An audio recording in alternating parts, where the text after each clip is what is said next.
Kitabu cha Timotheo na kichwa ya neno ni ilinde ile amana. Ilinde ile amana. Ulinde ile amana. Kulinda ni kuchunga. Tutasoma katika kitabu cha Timotheo wa pili sura ya kwanza mstari wa 14. Timotheo wa kwanza sura ya 6 na 20. Hapo ndipo neno letu la leo linatoka, na kichwa ni ilinde ile amana.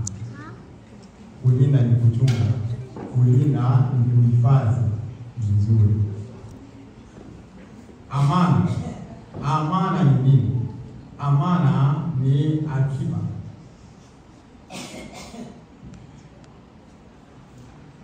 Amana ni hazina.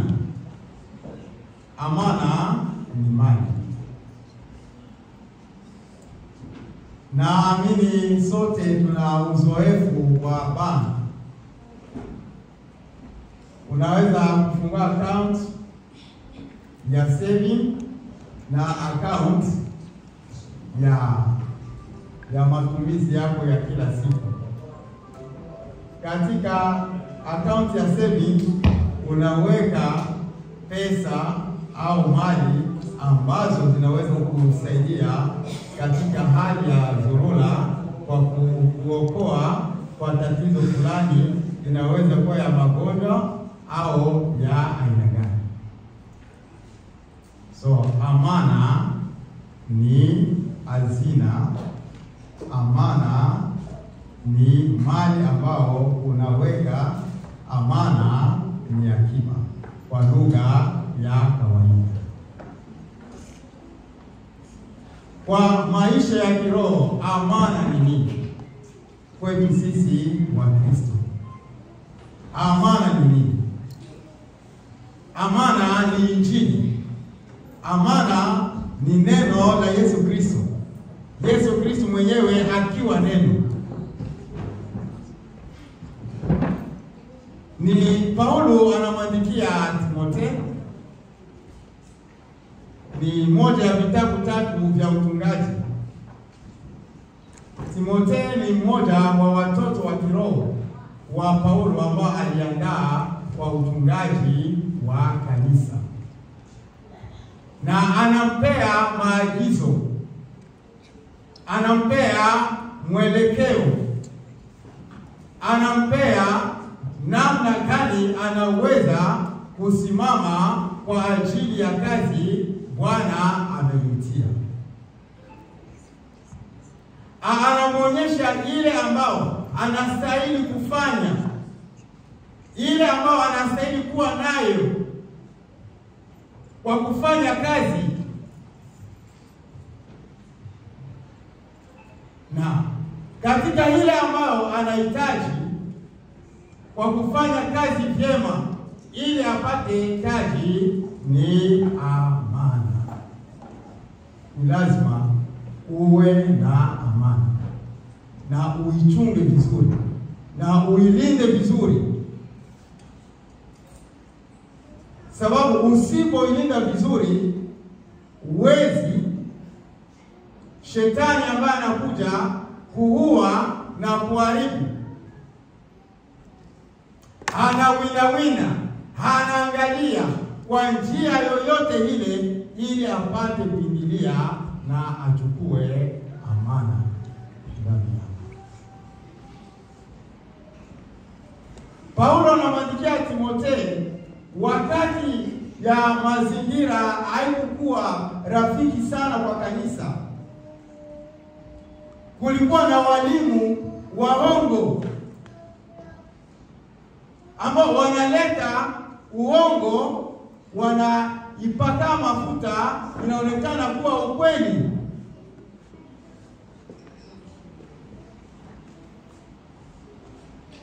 Ndipo Paulo akiwa gerezani anamwandikia barua ya kwamba ulinde ile amana. Yesu asifiwe. Ulinde ile amana. Fikiri, inua hiyo mikono. Ile amana iko hapo mikono. Inua. Hiyo hapo mkono. Hiyo ndio amana. Hiyo uitoe hapo uingize hapa. Hiyo ndio amana. Hiyo ndio akiba. Hiyo ndio mali. Hiyo ndio hazina ambayo Paulo anamwambia Timotheo, hiyo uilinde vizuri. Ulinde ile amana. Twende katika maandiko Pastor Mwina. Wewe tayari? Kaka Emila yuko. Na vingine wao wanaweza kuwa tayari, tutasaidiana kukomboa muda. Na nasoma andiko ya kwanza katika kitabu cha Timotheo wa pili sura ya kwanza mstari wa 14. Timotheo wa pili sura yake ya kwanza mstari wa 14.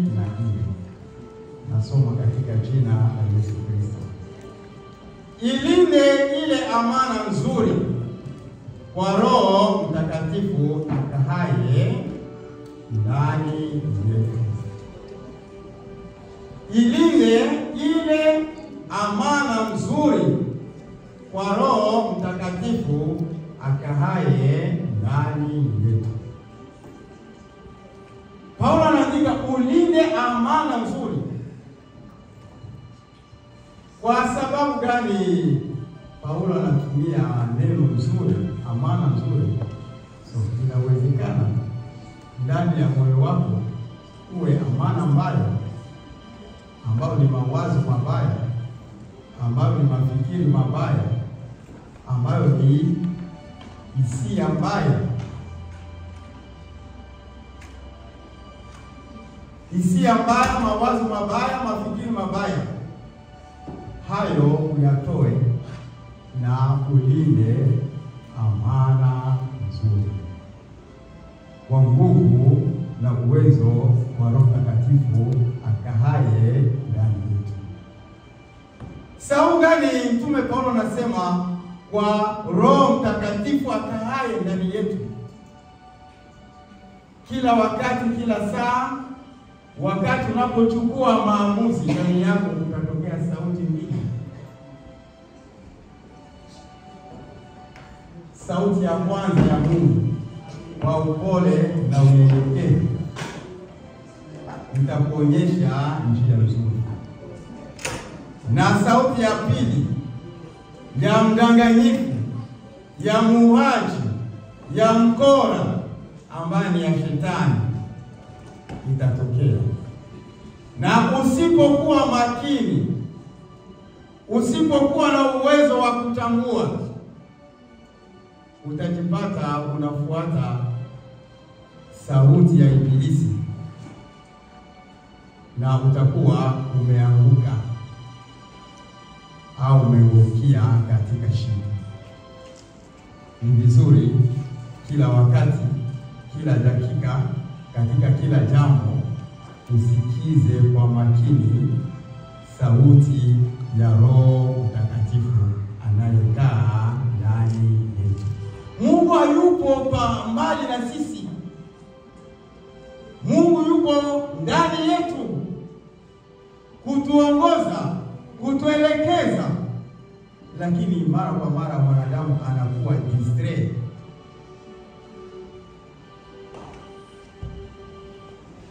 Sauti ya pili ambayo ni ya ibilisi itakuonyesha yale ambayo mwili wako unafurahia, ile ambayo dunia inataka. Lakini sauti ya Mungu kwa upole itakuelekeza zaidi kwa ile ambayo wewe labda ukiwa na mwili na ukiishi katika dunia utaona haya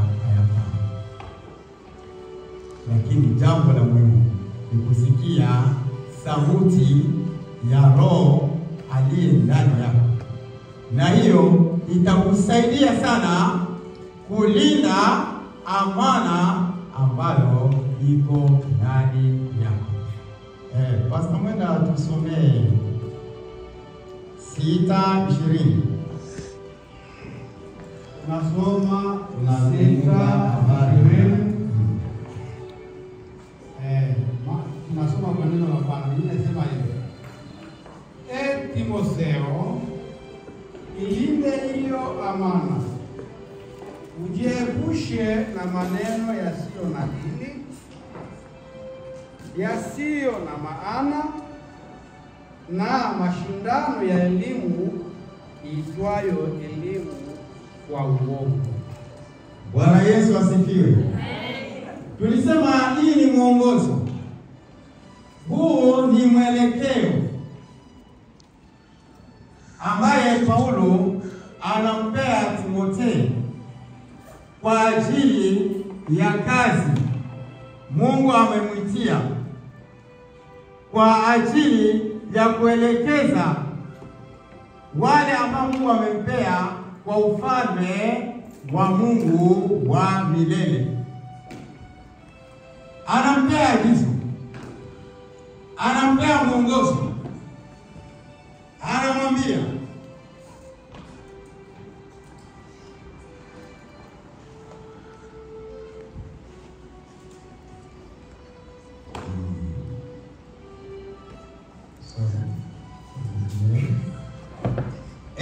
Timotheo, ilinde hiyo amana, ujiepushe na maneno yasiyo ya akili. Njia moja ya kulinda amana ambao Mungu ameweka ndani yako ni kujiepusha na maneno yasiyofaa, maongezi yasiyofaa. Unapokuwa katika kikundi cha watu au unapokuwa katika kikundi fulani, sawa wa baba, sawa wa mama, sawa vijana, sawa watoto, ni maneno yako unayaongea yanakusaidia namna gani kwa imani yako? Je, ni mazungumzo, ni maneno ya upuuzi, ya upishi, ya mshene, ya uchochezi, ya usutwa?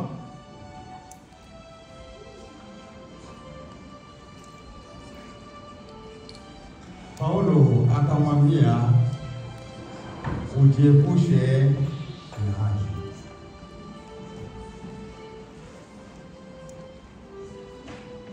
Hayawezi kukusaidia. Zungumza maneno ya imani ambayo itakujenga, ambayo itakusaidia kwa kufanya kazi ambayo Mungu amekupa.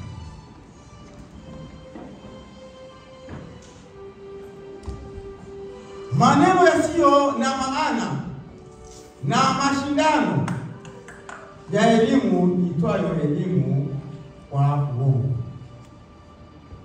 Hapana competition. Sasa kuna mambo mengine watu wanafanya inakuwa competition. Wewe amefanya hivi na mimi nitafanya hivi.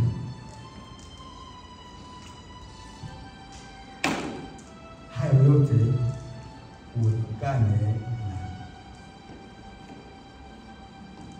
itakusaidia kulinda amana ambayo Mungu ameweka ndani ya maisha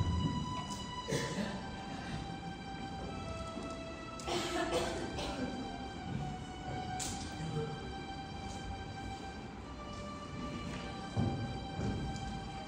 Ishirini na moja, ambayo wengine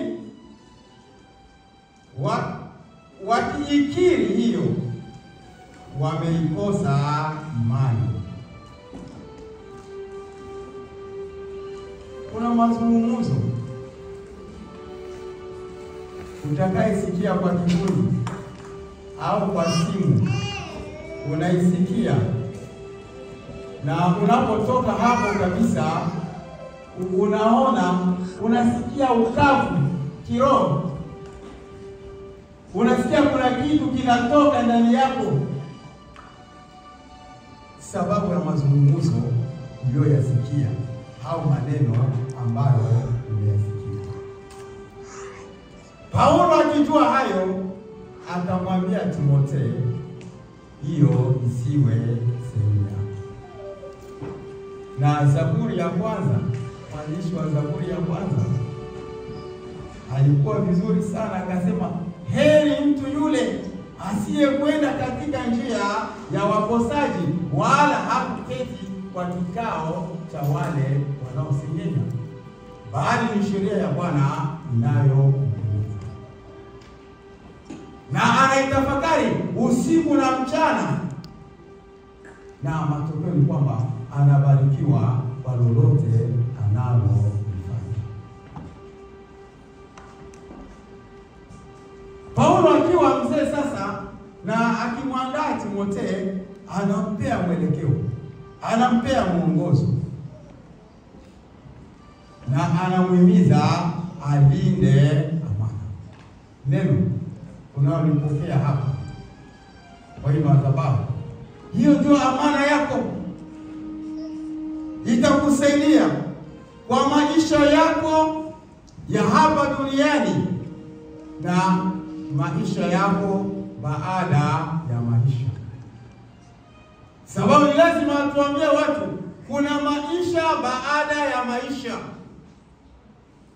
na maisha baada ya maisha inategemea na maamuzi uliofanya ukiwa hai.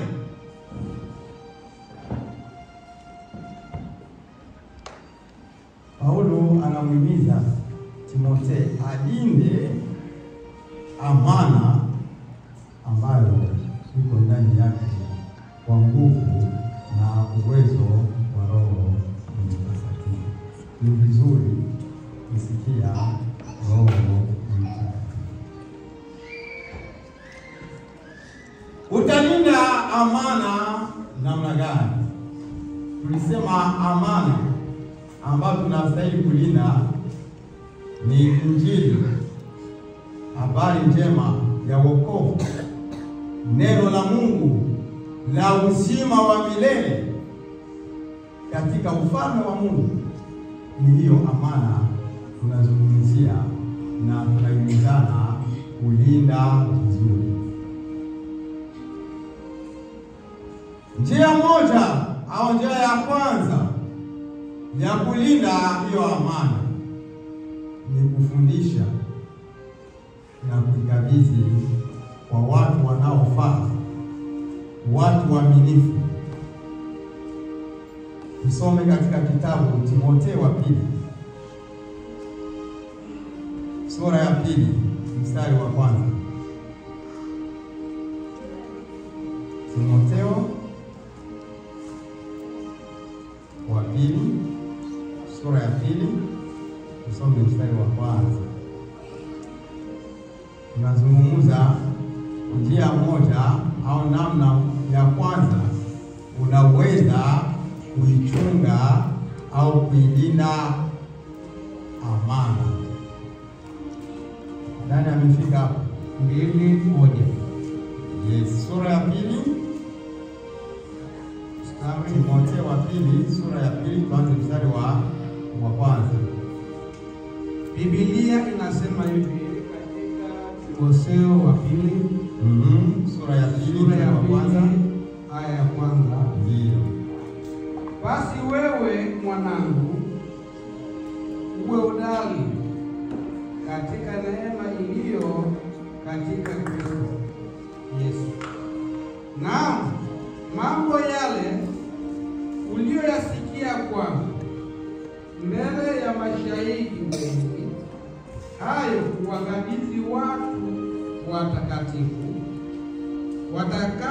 watakaofaa kuwafundisha na wengine. Bwana Yesu asifiwe. Amen. Asante sana mchungaji. Basi wewe mwanangu, uwe hodari katika neema iliyo katika Kristo Yesu. Paulo anamhimiza Timotheo kuwa hodari. Sababu gani anamwambia hawe hodari? Kuwa hodari ni kuwa na ujasiri.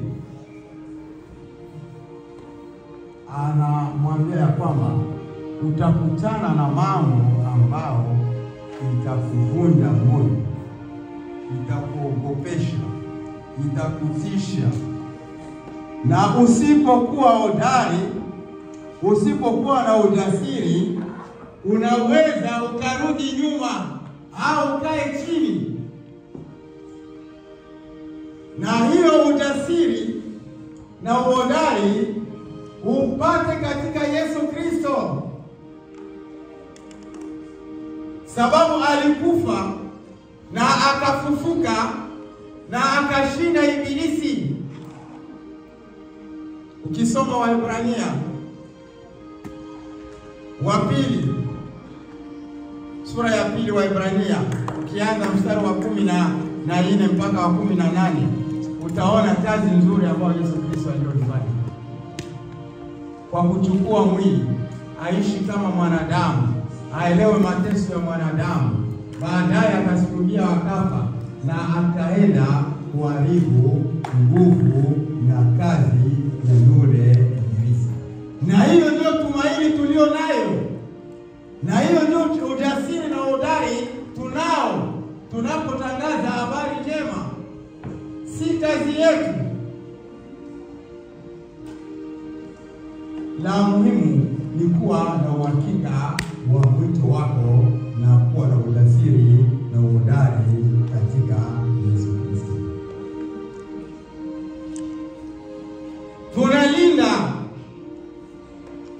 Tunalinda amana kwa kuifundisha na kuikabidhi kwa watu walio waaminifu.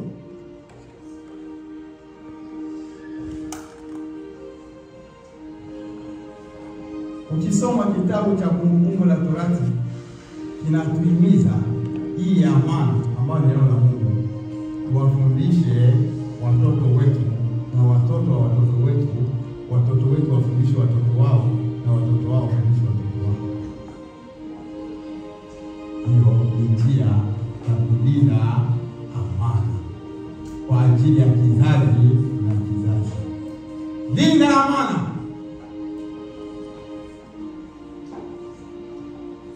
Linda amana kwa uwezo wa Roho wa Mungu Mtakatifu aliye ndani yako. Njia ya pili ya kulinda amana ni kukaa katika neno. Unakaa katika neno. Yaani utajiuliza, je, neno limekuwa kiti?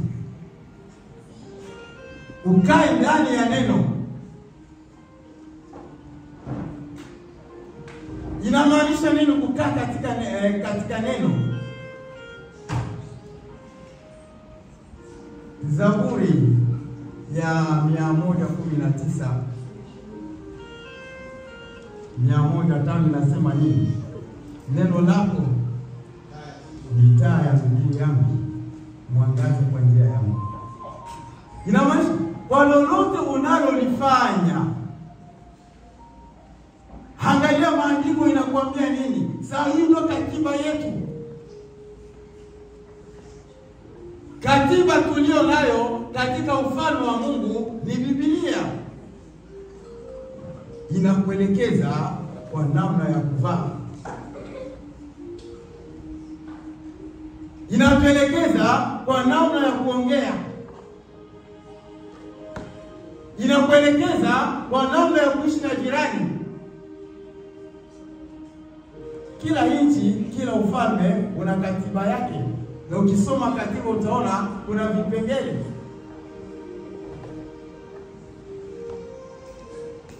Ya kulinda mipaka ya nchi yako.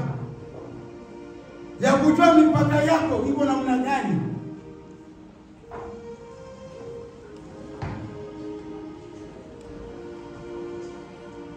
Ukaa katika neno. Hata kwa kula kwako, hata kwa kuvaa kwako, hata kwa kunywa kwako, katiba inatuelekeza.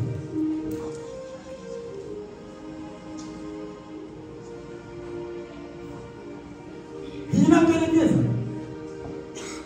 Inatupea vipengele. Inakuelekeza namna gani wewe mtoto unashirikiana na wazazi. Hili inakuelekeza katika mahusiano.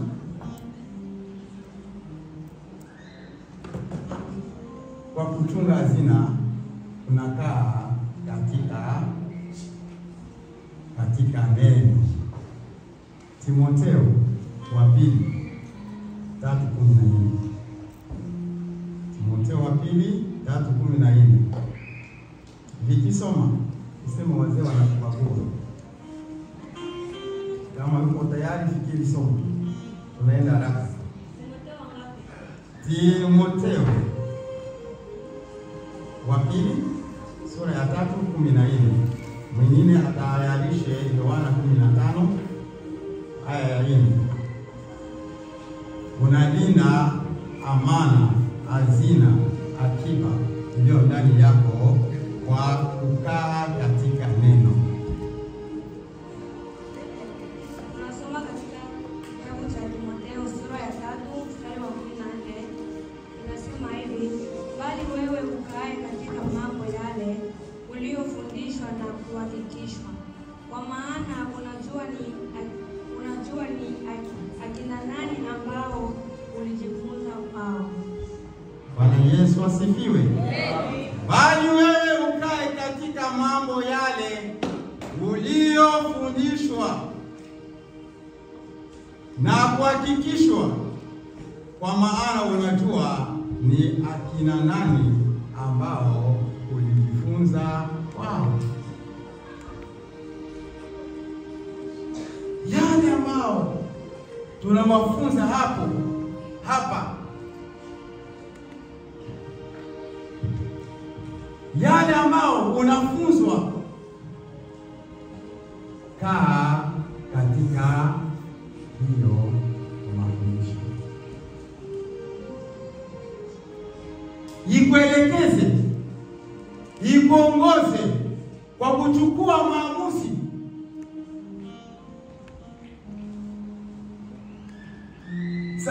Utakuwa mambo ambayo yanafanana kuwa mazuri, lakini si mazuri. Utajuaje ni mazuri au ni mabaya?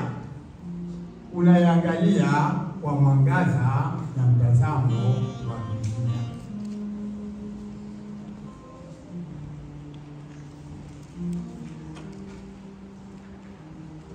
Ukikaa kusoma Biblia inakupea kila kitu, hata ya kunyolewa. Soma kitabu cha Walawi. Kwa ile ambao unastahili kukula na ile ambao haustahili kukula. Kaa katika katiba. Katiba yetu ni hii.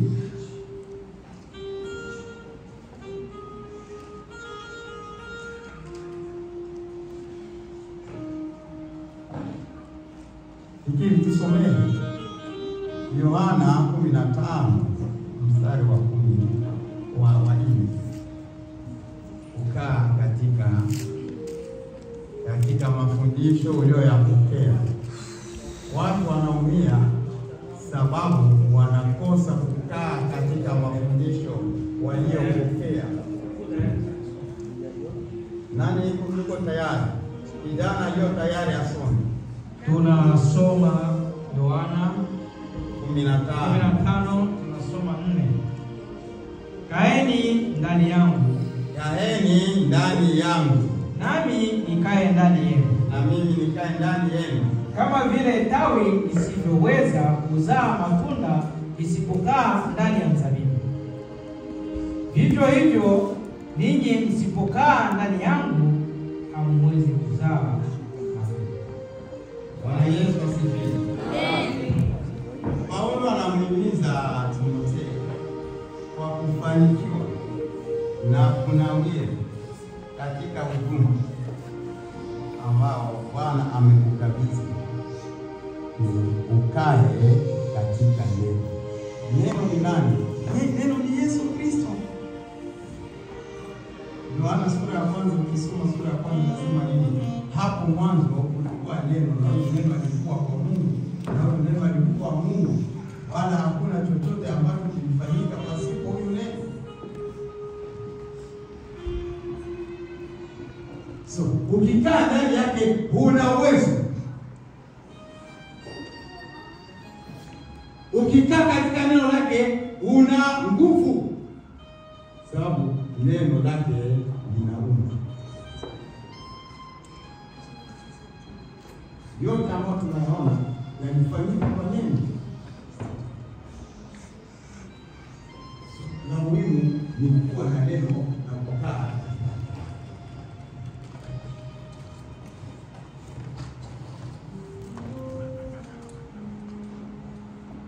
Kaeni ndani yangu, nami ndani yenu. Kama vile tawi lisivyoweza kuzaa peke yake lisipokaa ndani ya mzabibu, kadhalika nanyi msipokaa ndani yangu. Hatuwezi pasipo yeye. Na yale mengine ambao utafikiri unaweza, kando ya kukaa ndani yake, hakuna mahali utakupeleka. Utaifanya na baadaye unaona inapinduka.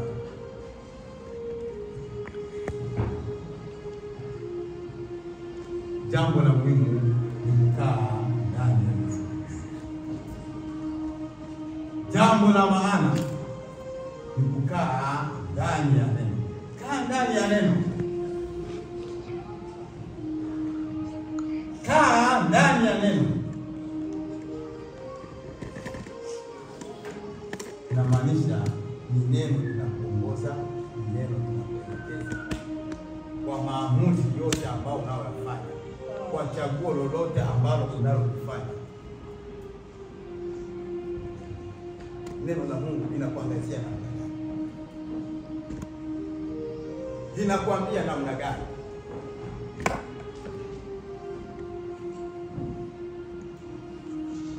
Ni vizuri kukaa ndani ya neno. Njia nyingine ya kulinda amana yako ni kuhubiri na kuwa tayari wakati unaofaa na wakati usiofaa. Kuhubiri, kuambia watu wengine habari njema za wokovu, kuambia watu ya kwamba ni kwa Yesu kuna uzima wa milele. Waambie watu kwa maana jinsi Mungu alivyoupenda ulimwengu hata akamtoa mwana wake wa pekee, ili yeyote atakayemwamini asipotee bali awe na uzima wa milele.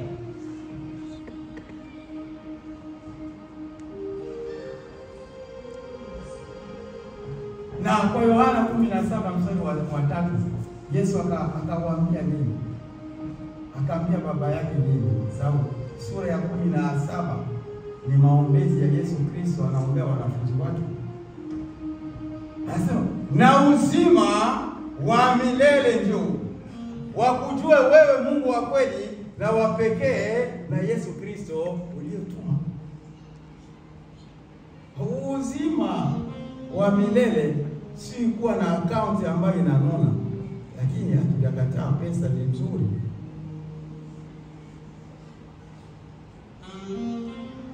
Si kuwa na mambo ya kifahari, lakini haijakuwa vibaya, sababu Ayubu alikuwa tajiri,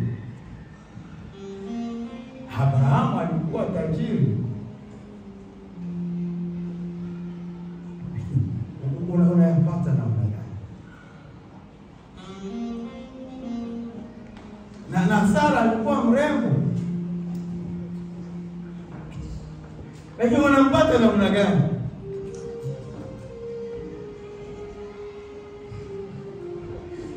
Na Yusufu alikuwa mrembo,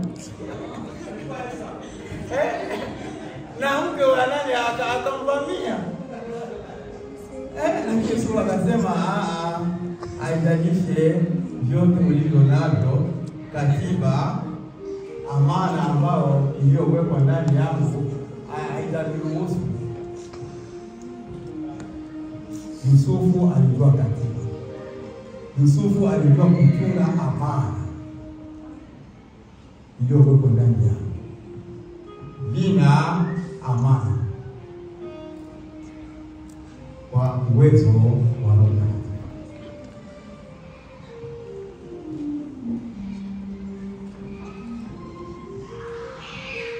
Linda amana.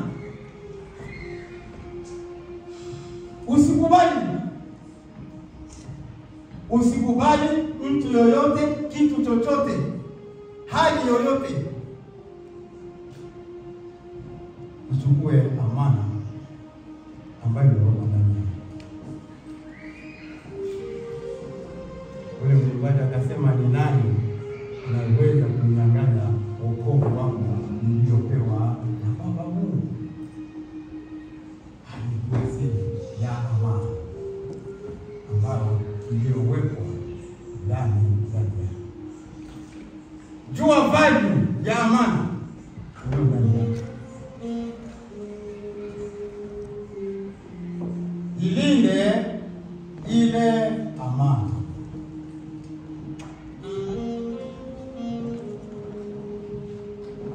Timotheo wa pili 4 mstari wa kwanza mpaka wa 4. Nani amefika hapo?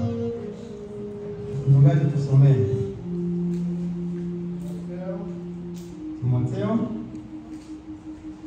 wa pili sura yake ya 4 mstari wa kwanza mpaka wa 4. Unachunga amana kwa kuhubiri na kuwa tayari wakati unaofaa na usiofaa. Biblia inasema, na kuagiza mbele za Mungu na mbele za Kristo Yesu,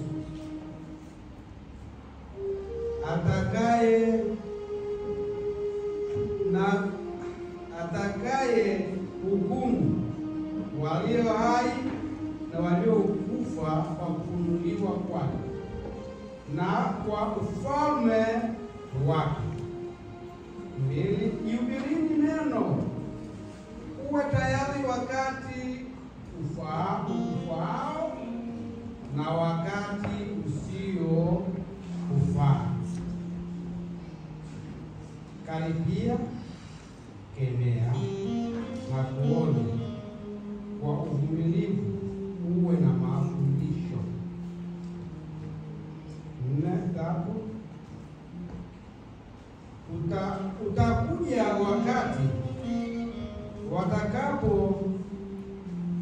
watakapokataa mafundisho yenye uzima, ila kwa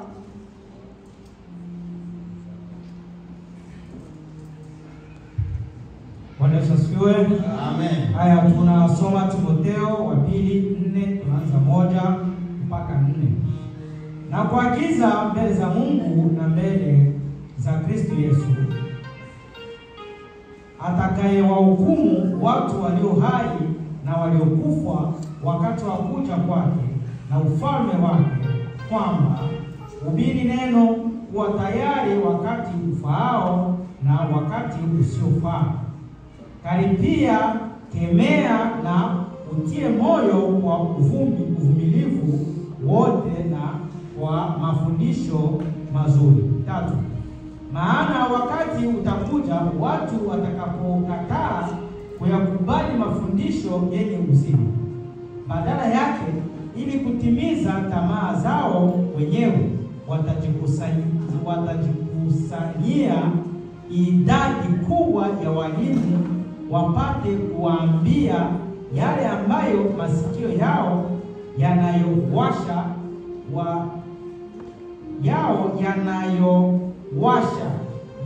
yanatamani kuyasikia.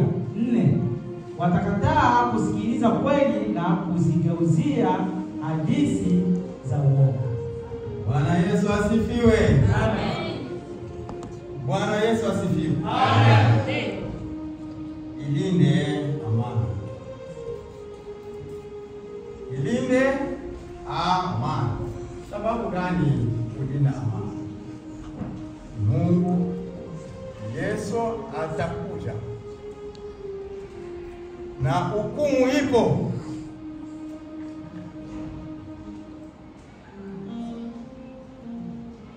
Atutishie watu,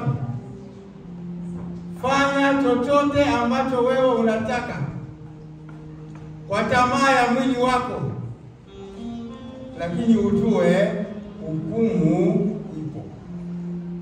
Yesu Kristo alikuja, alizaliwa ili yeyote atakaye mwamini asipotee, bali awe na uzima wa milele. Lakini anakuja safari ya pili, anakuja hukumu. Safari ya pili Yesu anapokuja ni hukumu. Sijue wewe unajiandaa.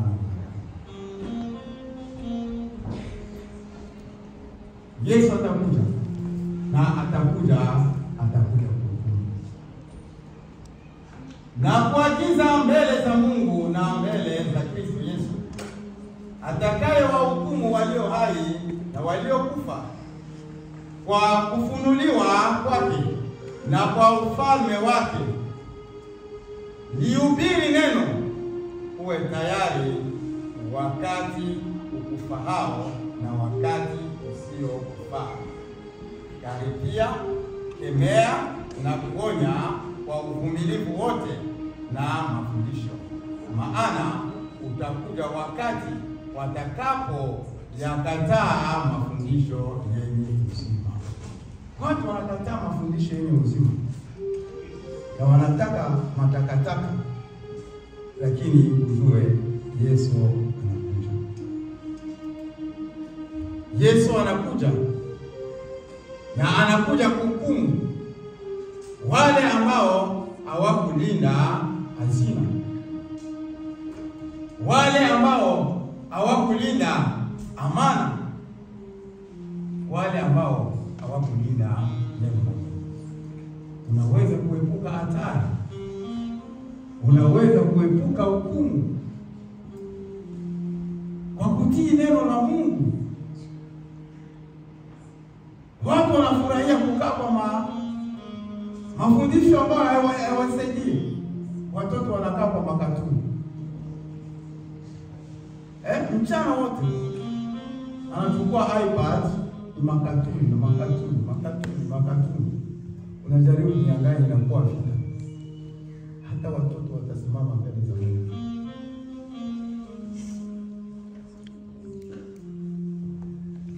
Wanafurahia kuona vitu vinavyoruka.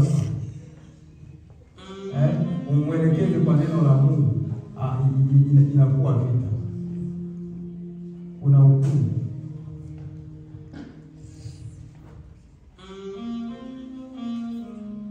Okay. Faida ya kulinda amani. Inakupea uzima wa milele na inakuepusha na hukumu ambao upo karibu. Nuhu alitii sauti ya Mungu, akajenga safina na akaepuka pamoja na familia yake yote. Unaweza kuepuka hukumu kwa kutii neno la Mungu, kwa kukaa katika neno